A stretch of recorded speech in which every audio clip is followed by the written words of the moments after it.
السلام علیکم۔ 6 ماہ سے ہمارے مکان کا آدھا پورشن خالی تھا۔ اچھے کرایہ دار کا ملنا بھی نہیں ہوتا۔ لوگ تو کافی آئے لیکن ابو کسی مختصر فیملی کو گھر کرائے پر دینا چاہتے تھے کیونکہ انہوں نے اپنے کشادہ مکان کے درمیان دیوار اٹھا کر اس کو 2 حصوں میں تقسیم کر دیا تھا۔ ایک پورشن میں ہم رہتے تھے جبکہ دوسرا کرائے پر دیا کرتے تھے۔ ایک روز میں اور امی بازار شاپنگ کے لیے گئے تو شاپنگ مال میں ایک مہذب سی خاتون ملی۔ وہ ہم سے مشورہ لینے لگیں کہ اپنے شوہر کے لیے کون سا سوٹ خریدیں۔ انہوں نے 2-4 ہلکے کلر کے مردانہ سوٹ منتخب کیے ہوئے تھے۔ عید قریب تھی اور اپنے شریک حیات کو وہ عید پر شلوار سوٹ امریکہ بھجوانا چاہ رہی تھی۔ امی نے خاتون کو کلر منتخب کرنے میں مدد دی اور انہوں نے 2 جوڑے خرید لیے۔ یوں منٹوں میں راشدہ سے جان پہچان ہو گئی۔ باتوں باتوں میں اس نے ذکر کیا کہ اس کو کرائے پر گھر درکار ہے۔ موجودہ مالک مکان اپنا مکان بیچنا چاہتا ہے، اسی لیے خالی کرنے کا نوٹس دے دیا ہے۔ خاتون ہمیں اچھی لگی تھی۔ والدہ نے سوال کیا، آپ کل کتنے افراد ہیں؟ کہنے لگی، بس 2، ایک میں، دوسرا میرا بھائی ہے۔ شوہر پردیس میں ہے، تبھی بھائی ساتھ رہتا ہے۔ امی نے کہا، ہمارا پتہ اور فون نمبر لے لو اور مکان دیکھ لو، اگر پسند آ جائے تو لے لینا۔ اسی دن شام کو دستک ہوئی۔ بھائی جان نے در کھولا، سامنے راشدہ کھڑی تھی۔ اس نے کہا کہ آپ کی والدہ کہاں ہے؟ بھائی اسے امی کے کمرے میں لے آئے۔ تھوڑی سی بات چیت کے بعد معاملہ طے ہو گیا۔ راشدہ ہمارے کرایہ دار بن کر آ گئی۔ وہ صاف ستھری اور سلیقہ مند عورت تھی۔ عمر زیادہ نہیں تھی، خوبصورت اور خود کو جس طریقے سے سنوار کر رکھتی تھی، گھر کو بھی ویسے ہی سلیقے سے سنوار دیا تھا۔ اس کا گھر سکون کا گہوارہ تھا۔ ہمیں اس کے گھر میں بیٹھ کر سکون ملتا تھا۔ مہمان نواز اور اعلیٰ اخلاق کی مالک تھی۔ لگتا تھا کسی اچھے خاندان سے تعلق رکھتی ہے۔ اب ہم روزانہ اس کے گھر جانے لگے۔ شام کو بہت مزیدار سی چائے پلواتی اور خوش دلی سے باتیں کرتی کہ جی شاد ہو جاتا۔ ہم بہت مطمئن تھے کہ اچھی کرایہ دار ملی ہے، ورنہ کم ہی کرایہ دار دل خوش کن ہوتے ہیں۔ بڑی فیملی کی وجہ سے دیگر مسائل ہوتے ہیں کیونکہ ان کی پریشانیاں ڈھیر ہوتی تھیں۔ ایک روز ہم دونوں بہنیں ان کے گھر گئیں تو وہ غمگین نظر آئی۔ پوچھا، کیا بات ہے آپا راشدہ، آج افسردہ دکھائی دے رہی ہو؟ تو آپا راشدہ بولی، شوہر کو امریکہ گئے 2 سال ہو چکے ہیں، کہا تھا جلد بلوا لوں گا، ابھی تک بلوانے کے آثار نہیں ہیں۔ بیرون ملک جانے کے بہت بکھیڑے ہوتے ہیں، وقت لگ جاتا ہے۔ میں نے تسلی دی۔ ابھی ہم بیٹھے ہی تھے کہ اس کا بھائی آ گیا۔ اس کی حالت ٹھیک نہ لگتی تھی، قدم لڑکھڑا رہے تھے۔ تبھی ہم لوگ جانے کو ہوئے۔ کہنے لگی، بیٹھو تو، ابھی آئی ہو اور ابھی چل دی۔ میں نے اس کے بھائی کو پہلی بار دیکھا تھا۔ تصور میں تھا کہ وہ خوبرو تندرست نوجوان ہوگا جیسی وہ خود تھی، مگر وہ تو مریل سا تھا، بجھی بجھی رنگت سے لگتا تھا بیمار ہے۔ بھائی کو دیکھ کر مزید پریشان ہو گئی، پکڑ کر اس کے کمرے میں لے گئی اور دروازہ بھیج دیا۔ میں نے پوچھا، کیا طبیعت ناساز ہے؟ بولی، ہاں ہے تو، خیر تم بیٹھو، وہ سو گیا ہے، اب صبح ہی اٹھے گا۔ پوچھنے لگی، آپ کے محلے والے کیسے ہیں؟ کہیں باتیں بنانے والے لوگ تو نہیں ہیں؟ اچھے لوگ ہیں، خواہ مخواہ کی باتیں بنانے والے نہیں ہیں۔ میرے اس جواب سے اس کی ٹینشن کچھ کم ہو گئی۔ فوراً میں یہ بات سمجھ نہ سکی تھی کہ اس نے ایسا کیوں پوچھا تھا۔ محلے والے اچھے ہیں، آپ کسی کو جانتی نہیں ہو راشدہ آپا، اس لیے گھبرا رہی ہو۔ گھبرانے کی بات نہیں ہے، بس ویسے ہی پوچھ لیا۔ اس نے بات گھما دی۔ وہ اپنے ذاتی حالات بتانے لگی۔ وہ ہماری دل جوئی چاہتی تھی، زیادہ تر اپنے شوہر کے بارے میں پریشان رہتی۔ بہت سی پریشانیاں شریک زندگی کی غیر حاضری سے اس کو درپیش تھیں، مثلاً سودا سلف لانے سے لے کر ڈاکٹر کے پاس جانے تک، گھریلو اشیاء کی درستی، خرید و فروخت اور کیبل لگوانے کے معاملات۔ گھر میں کسی مرد کا تعاون درکار تھا۔ امی نے سودا سلف منگوانے کا ذمہ اپنے سر لے لیا۔ چھوٹے موٹے مسئلے میرے بھائی حل کرا دیتے تھے تاکہ اتنی اچھی اور امن پسند کرایہ دار سکون سے رہتی رہے۔ وہ واقعی اچھی مگر تنہائی سے پریشان، حالات کی ستائی ہوئی تھی۔ راستہ دراصل اپنے بھائی کے سبب پریشان تھی۔ یہ پریشانی اس کو اندر ہی اندر گھلا رہی تھی، ستا رہی تھی۔ حال وہ کسی کو نہ بتاتی بلکہ چھپانے کی صحیح کرتی تھی۔ اب کوئی دن ایسا نہ تھا کہ ہم اس سے نہ ملتے ہوں۔ ہمارے صحن کی دیوار میں بھی ایک درد تھا جو اس کے صحن میں کھلتا تھا۔ امی اس دروازے میں زنجیر ڈالے رکھتی تھی، مگر جب راستہ کے پاس جانا ہوتا وہ اس زنجیر کو کھول دیتی کہ باہر سے گھوم کر جانے سے بہتر تھا گھر کے اندر سے ہی چلی جائیں۔ ایک دن جبکہ بھائی جان اپنے کام پر جانے کی تیاری کر رہے تھے، راستہ آ گئی اور رونے لگی۔ امی نے پوچھا خیر تو ہے؟ اس نے بتایا کہ میرے بھائی کو پولیس پکڑ کر لے گئی ہے، وہ کسی منشیات فروش کی دکان پر بیٹھا تھا۔ پولیس نے چھاپا مارا، جتنے لوگ وہاں تھے سبھی کو حوالات میں بند کر دیا ہے۔ امی نے تسلی دی اور بھائی سے کہا آصف تھانے جا کر ان کے بھائی کے بارے میں پتہ کرو، تھانے دار تمہارا واقف کار ہے، ہو سکے تو ان کے بھائی کو چھڑا لو۔ بھائی اپنے دفتر جانے کے بجائے تھانے چلے گئے۔ کچھ بھاگ دوڑ اور کچھ دے دلا کر وہ اسلم کو چھڑا کر لے آئے۔ اسلم نے نشہ کیا ہوا تھا، تاہم بھائی نے گھر میں ہم کو اس بارے میں نہ بتایا تاکہ راستہ کی دل آزاری نہ ہو۔ اپنے بھائی کی رہائی پر وہ بہت خوش ہوئی، مٹھائی کا ڈبہ لے کر آئی، خاص طور پر میرے بھائی کا شکریہ ادا کیا۔ اب ہم کو پتہ چل گیا کہ راستہ کو کوئی غم نہیں ہے، اسے اپنے بھائی کی نشہ کرنے کی لت سے پریشانی تھی جو مسلسل لاحق تھی۔ یہ ایسا دکھ تھا جو وہ کسی سے بانٹ نہ سکتی تھی۔ وہ کرایہ باقاعدگی سے وقت پر ادا کرتی، اس کا شوہر اس کو خرچہ بھجواتا تھا، بینک کے مسائل میں بھی میرے بھائی کی مدد لیتی، فضول خرچ نہ تھی، رقم پس انداز کرتی رہتی تھی، مگر اس کا بھائی نشے کے لیے اس سے رقوم بٹورتا تھا، کبھی لڑ جھگڑ کر پیسے لے جاتا تھا۔ یہ بیچاری محلے میں عزت رہ جانے کی خاطر رقم دے دیتی، ورنہ شور شرابے کی صورت میں ہم مالک مکان بھی اعتراض کرتے۔ ایک سال کے اندر اندر ہمیں اس کے کافی حالات معلوم ہو چکے تھے۔ راستہ کا طور طریقہ اور رویہ اتنا اعلیٰ تھا کہ دل میں اس کے لیے ہمدردی کے جذبات ابھرتے تھے۔ دوسرے سال دسمبر کے مہینے اس کا شوہر آ گیا۔ اس نے اپنے شوہر ظفر صاحب سے والد اور بھائی جان کو ملوایا۔ بظاہر وہ بھلا انسان لگا، وہ بھی اپنے شوہر کی ہمیشہ تعریف ہی کیا کرتی تھی۔ ظفر صاحب 2 ماہ رہ کر امریکہ لوٹ گئے اور بیوی سے وعدہ کر کے گئے کہ جلد بلوا لوں گا۔ 1 سال اور بخیریت گزر گیا۔ اچانک ہی اس شخص نے راستہ کو خرچہ بھجوانا بند کر دیا اور خطوط بھی آنے بند ہو گئے۔ وہ بہت زیادہ پریشان رہنے لگی۔ ان دنوں اس کی حالت دیدنی تھی، ہمارے گھر آتی تو روحانسی اور شوہر کا تذکرہ لبوں پر ہوتا۔ امی کو اس کے حال پر رحم آیا۔ ہمارے ماموں مدت سے امریکہ کے اسی شہر میں قیام پذیر تھے جہاں ظفر صاحب رہتے تھے۔ میری ماں نے اپنے بھائی کو فون کر کے راستہ کا بتایا ہوا پتہ لکھوا کر کہا کہ یہاں سے ان صاحب کا حال احوال معلوم کر کے بتاؤ، ہماری کرایہ دار بہت پریشان ہے۔ اسی دوران راستہ پر ایک اور غم کا پہاڑ ٹوٹ گرا۔ اس کا بھائی نشہ کر کے رات کے وقت سڑک پر جا رہا تھا کہ ایک ٹرک نے اس کو کچل دیا۔ اس صدمے سے وہ نڈھال ہو گئی، بہت دنوں تک حواسوں میں نہ رہی۔ جیسا بھی تھا اس کا بھائی تھا، ٹنکے کا سہارا صحیح تھا تو صحیح، وہ بھائی بھی جو اکلوتا تھا اب اس دنیا میں نہ رہا تھا۔ ماموں جان نے اس کے خاوند کا پتہ کرایا اور امی سے کہا کہ اس خاتون کو کہو کہ اب ظفر صاحب کا خیال چھوڑ دے، یہ شخص پوری طرح مغربی معاشرے میں رنگ چکا ہے۔ ہم گو مگو کی کیفیت میں تھے کہ اس کو کس طرح آگاہ کرے، ابھی تو ایک بڑے صدمے سے نکلی نہ تھی، اوپر سے شوہر کی ستم ظریفی کہیں جان سے نہ گزر جائے۔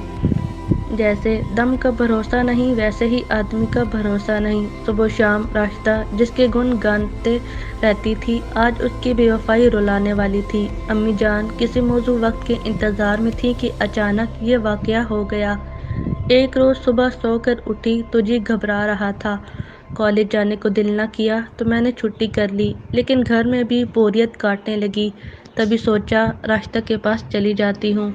امی نے کہا ناشتہ کر لو، میں نے جواب دیا جی نہیں چاہ رہا ناشتے کو، میں ذرا راستہ آپا کا حال احوال لے کر آتی ہوں۔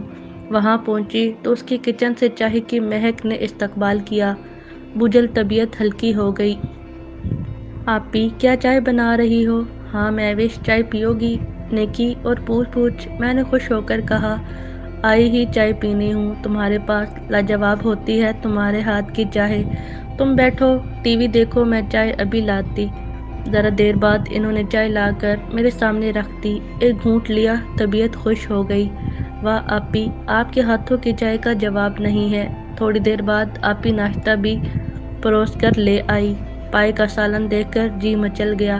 بہت مزیدار کھانے بناتی ہو راشدہ آپی، مزے سے ناشتہ کر لیا۔ اب میری طبیعت بحال اور حشاش بشاش تھی۔ ناشتہ کر چکنے کے بعد ابھی وہ برتن اٹھا رہی تھی کہ در پر دستک ہوئی۔ ایک رجسٹری بیرون ملک سے آئی تھی، دوڑی ہوئی گئی جیسے اسی نعمت کا انتظار ہو۔ لفافے پر شوہر کی تحریر دیکھ کر آنکھوں میں چمک آ گئی۔ مجھ کو تھما کر کہا، کھولو تو دیکھیں اس میں کیا ہے۔ میں نے اندیشے بھرے انداز سے کھولا اور جب کاغذات پر نظر گئی، میرے ہاتھ ہی نہیں دل بھی کانپ گیا۔ یا اللہ، اب کیا ہوگا؟ شکر ہے اس وقت میں وہاں تھی، ورنہ شاید وہ تحریر پڑھ کر فرش پر گر پڑتی۔ میں نے اس کو سنبھالا، بیڈ پر بٹھا دیا اور گلے سے لگایا۔ وہ چیخیں مار رہی تھی اور میں دلاسے کے لیے الفاظ ڈھونڈ رہی تھی، لیکن الفاظ مجھے مل نہ پا رہے تھے۔ یہ تو ہونا ہی تھا، جس بات کو بتانے کا حوصلہ ہمیں نہ ہو رہا تھا۔ قدرت نے خود بخود یہ مشکل حل کر دی تھی، مگر وہ بار بار ایک لفظ دہراتی تھی، کیوں؟ آخر کیوں دی ہے اس نے مجھے طلاق؟ اور اس کیوں کا جواب تو میں جانتی تھی۔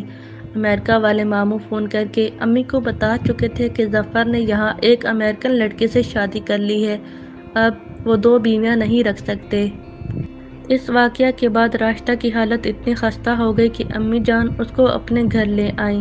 ہمارے گھر بھی حالت نہ سنبھلی، وہ بیمار ہو گئی۔ بھائی کی موت کا صدمہ اس پر یہ قیامت ٹوٹی تھی، اب اس کا کوئی نہ رہا تھا۔ بھرے جہاں میں اکیلی تھی وہ، در و دیوار سے باتیں کرنے لگی تھی، خود بخود بولنے لگتی جیسے اپنے آپ سے باتیں کر رہی ہو۔ 3 ماہ ہمارے ساتھ رہی، مگر یوں جیسے مردہ تن جی رہی ہو۔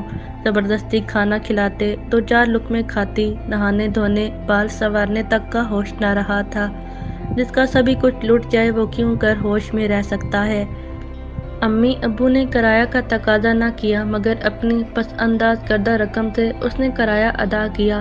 کچھ سامان اور فرنیچر فروخت کر دیا، پہننے کے کچھ کپڑے رہنے دیے۔ کہتی تھی آگے کرایہ نہیں دے پاؤں گی، آپ کا گھر خالی کرنا پڑے گا، لیکن میری سمجھ میں نہیں آتا کہ جاؤں گی کہاں۔ امی نے ابو سے مشورہ کیا، انہوں نے فکر دور کر دی، بولے میوش کے برابر والا کمرہ خالی پڑا ہے، اس کو کھول کر صفائی کرا دو اور اس کو رہنے کے لیے دے دو، کرایہ نہ لیں گے اور برابر والا حصہ کرائے پر اٹھا دیں گے۔ اس کمرے کے ساتھ اٹیچ باتھ بھی تھا۔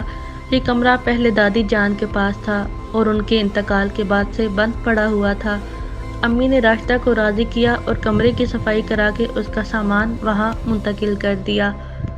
یوں وہ ہمارے ساتھ رہنے لگی۔ اس کا باپ وفات پا چکا تھا، ماں نے دوسری شادی کر لی تو دونوں بہن بھائی کو ماموں عمانی نے پالا۔ راشدہ کی شادی ہو گئی اور بھائی اس کے ہمراہ آ گیا۔ سال بعد ماموں بھی وفات پا گئے۔ اب حقیقی معنوں میں کوئی قریبی عزیز نہ بچا تھا۔ وہ ہمارے درمیان رہ کر بھی لگتا تھا جیسے ہماری درمیان نہ رہتی ہو۔ ہر دم چہکنے والی اب خاموش ہو چکی تھی، کان باتوں کو ترستے تھے اور وہ بولتی نہ تھی۔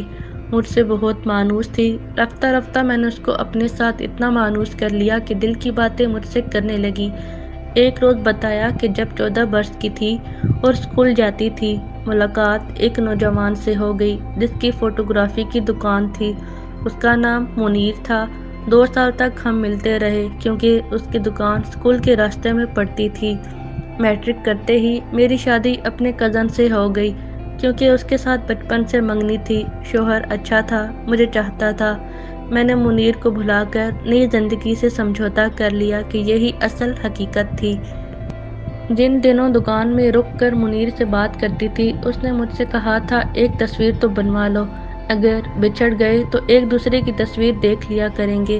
اس کی باتوں میں آ کر تصویر بنوانے لگی تو عین کیمرے کا بٹن کلک ہوتے وقت وہ بھی میرے برابر آ کھڑا ہوا۔ یادگار کو یادگار بنانے دو، اتنی جلدی یہ سب ہوا کہ میں ادھر ادھر نہ ہو سکی۔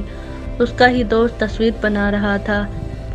میں نے وعدہ لیا تھا کہ اگر میری کسی اور سے شادی ہو گئی تو اس تصویر کو پھاڑ کر 2 ٹکڑے کر دینا، اپنی تصویر خود رکھ لینا اور میری مجھ کو دے دینا۔ منیر نے اپنا وعدہ وفا نہ کیا اور تصویر شادی کے بعد میرے شوہر کو ارسال کر دی۔ فوٹو میں ہم دونوں ساتھ تھے۔ میرے خاوند کو بہت غصہ آیا، مجھ سے باز پرس کی، میرا رنگ اڑ گیا۔ تب انہوں نے ماموں کو بلوایا اور مجھے ان کے ساتھ چلتا کر دیا۔ ماموں نے بہت کہا کہ اس کو معاف کر دو، مگر اس نے نہ کیا اور مجھ کو طلاق دے دی۔ اس حرکت پر مجھے منیر سے سخت نفرت ہو گئی، مگر اس کا کچھ نہ بگاڑ سکتی تھی۔ اپنی نادانی پر پچھتاتی تھی کہ کیوں اس سے راہ رسم رکھی۔ اتنی بے عزتی ماموں کی بھی کروا لی اور اپنا گھر بھی برباد ہو گیا۔ اس صدمے نے ماموں کو نڈھال کر دیا۔ وہ 1 سال کے اندر وفات پا گئے۔ میں اور بھائی بے سہارا رہ گئے۔ بڑے برے دن گزر رہے تھے۔ ممانی کے گھر پیر جمانے کی جگہ نہ تھی تو ایک رشتے کی خالہ کے پاس آ گئی۔ انہوں نے کہا کہ کب تک میرے پاس رہو گی، دوبارہ اپنا گھر بسا لو۔ تنگ آ کر کہا، خالہ کس سے شادی کر لوں، تم ہی کوئی ڈھونڈ کر لا دو۔ وہ سنجیدگی سے رشتہ تلاش کرنے میں جٹ گئی۔ ان کے جاننے والوں میں ایک نوجوان ایسا تھا جو میری کہانی سن کر متاثر ہو گیا۔ وہ نیا امریکہ سے آیا تھا۔ اس نے نکاح کی حامی بھر لی اور شادی کے بعد کچھ عرصہ میرے پاس گزار کر واپس امریکہ چلا گیا۔ جاتے ہوئے وعدہ کیا کہ جو ہی امریکہ کے قوانین کے تقاضے پورے ہوئے تم کو بلوا لوں گا۔ ظفر نے جتنا عرصہ ساتھ گزارا وہ مثالی تھا۔ امریکہ جا کر بھی رابطہ رکھا تھا، باقاعدگی سے خرچہ بھجوایا، مگر مجھے اپنے پاس نہ بلوا سکا تو طلاق بھجوا دی۔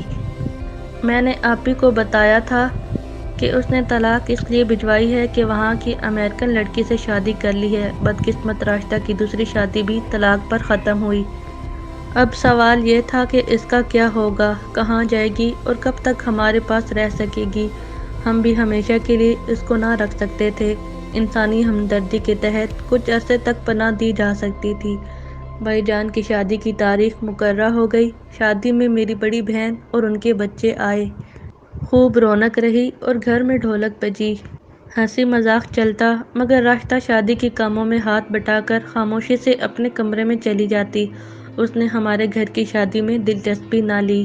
کسی نے اس رویے کا برا بھی نہ منایا۔ دلہن گھر آ گئی۔ بھابھی کا ہم کو بہت چاو تھا۔ دلہا اور دلہن بھی خوش تھے۔ شادی کے گھر میں کام بہت ہوتا ہے۔ راشدہ نے کافی کام سمیٹا، تبھی تھکن سے بخار ہو گیا۔ اپنے کمرے سے نہ نکلی۔ امی جان گئیں، دیکھوں تو کیا ہوا ہے۔ وہ بخار میں پڑی پھنک رہی تھی۔ والدہ نے بھائی جان کو کہا، بیٹے اپنی گاڑی میں اس غریب کو لے جا کر ڈاکٹر کو دکھا دو، بہت تیز بخار ہے۔ بھائی نے گاڑی نکالی اور اسی وقت راشدہ کو قریبی ہسپتال لے گئے۔ اس گھڑی ان کی دلہن اپنے کمرے میں سو رہی تھی۔ راشدہ کو بھائی کے ہمراہ گاڑی میں بیٹھے دیکھ کر محلے والوں چہ میں گویاں کرنے لگے کہ ایک دن شادی کو ہوا ہے، دلہن کے بجائے کرایہ دارانی کو لیے گھوم رہا ہے۔ 1-2 عورتوں نے جو دلہن کو دیکھنے آئی تھیں اس بات کا تذکرہ امی سے کیا۔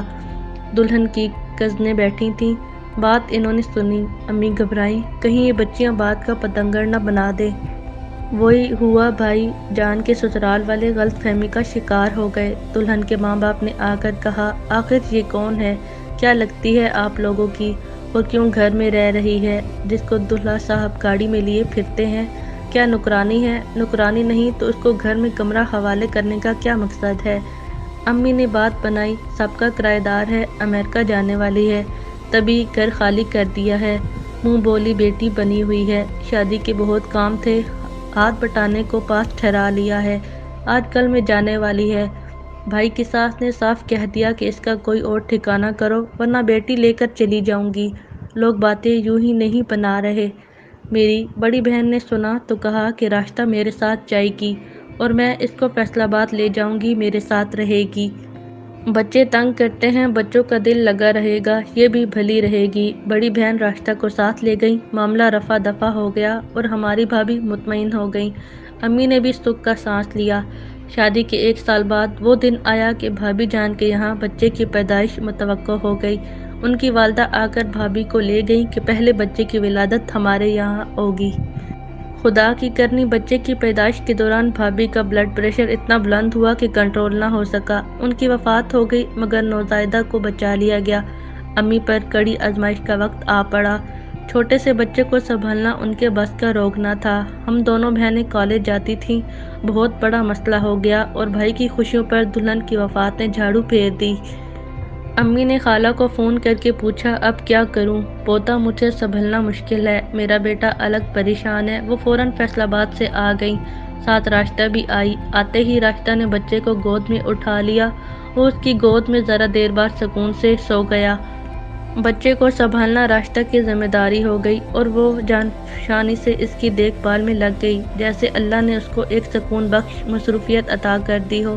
وہ ننھا وجود جو تمام وقت روتا بلکتا تھا، راشدہ کے ہاتھوں کے لمس سے آسودہ حال ہو جاتا تھا۔ کل تک جو ہمارے لیے باعث فکر تھی، آج باعث راحت ثابت ہو گئی تھی۔ تبھی خالہ نے امی کو مشورہ دیا، کچھ وقت گزرنے کے بعد اپنے بیٹے اور راشدہ دونوں کو ٹٹولنا۔ اگر ان کے نکاح کی گنجائش نکل آئے تو ہمارے بھائی کا گھر آباد ہو جائے گا اور راشدہ کو بھی ٹھکانہ میسر آ جائے گا۔ اس کا اب کوئی نہیں ہے اور اچھی عورت ہے۔ امی نے اس بات کو گرہ میں باندھ لیا، راشدہ کو خالہ کے ہمراہ جانے نہ دیا اور ننھا پوتا اس کے سپرد کر دیا۔ 1 سال تک بھائی جان بھی دیکھتے رہے۔ ان کا بچہ راشدہ کی زندگی بن چکا تھا۔ جب امی نے اس کے ساتھ نکاح کی بات کی، بھائی جان راضی ہو گئے اور بچے کی محبت نے راشدہ کو بھی زنجیر پہنا دی۔ وہ اس کو چھوڑ کر کہیں جانے کے تصور سے ہی اداس ہو جاتی تھی۔ کبھی دکھ کے کانٹے بکھرتے ہیں تو کہیں خوشیوں کے پھول اگتے ہیں۔ یہ سب اس رب کائنات کی مصلحتیں اور اس کا اپنا نظام ہے۔ ہم ناقص العقل کچھ بھی سمجھنے سے قاصر ہیں۔ بھابھی کی وفات سے بھائی جان بہت دنوں گمسم اور اداس رہے تھے۔ راشدہ نے ان کا بھی خیال رکھا، ان کے کپڑے استری کرنا اور دفتر کے لیے لنچ وغیرہ تیار کر کے دینا۔ بالآخر وہ اس خاموش خدمتگار کا احساس کرنے لگے۔ والد صاحب کو بھی خیال آیا، اس بے سہارا کو بھی سہارا چاہیے، یوں انہوں نے اس کو بہو بنا لیا۔ راشدہ ہماری بھابھی اور بھائی جان کی شریک حیات بن گئی۔ اس میں راشدہ کی اپنی کوشش ہرگز شامل نہ تھی۔ پھر بھی محلے والے باتیں بنانے لگے، دیکھا ہم نہ کہتے تھے، یوں ہی نہیں رہ رہی تھی۔ اندر خانہ کوئی سٹوری چل رہی تھی، دلہن کے مرتے ہی اس کو دلہن بنا لیا۔ پہلے ہی بنا لیتے۔ ہم نے پڑوسیوں، محلے داروں، حتیٰ کہ قریبی رشتہ داروں کی بھی ایسی ویسی باتیں سنی، لیکن پریشان نہ ہوئے۔ پریشانی کس بات کی؟ ہم گھر والوں کا ضمیر صاف تھا، کوئی غلط بات اس سارے فسانے میں تھی بھی نہیں۔ یہی کہنا چاہیے کہ یہ رب کی مرضی تھی، ایسا ہونا تو تھا، ہوا۔ ہماری نیت کل بھی صاف تھی اور آج بھی صاف ہے، اگرچہ اس واقعے کو 25 برس سے اوپر ہونے والے ہیں۔ راشدہ ہماری پیاری بھابھی ہیں اور ہمیں اس سے کوئی شکایت نہیں۔ یہ اس کا نصیب تھا جو اسے ہمارے پاس کھینچ لایا تھا، اور اب راشدہ بھابھی ہمارے ساتھ رہ کر بہت خوش ہے۔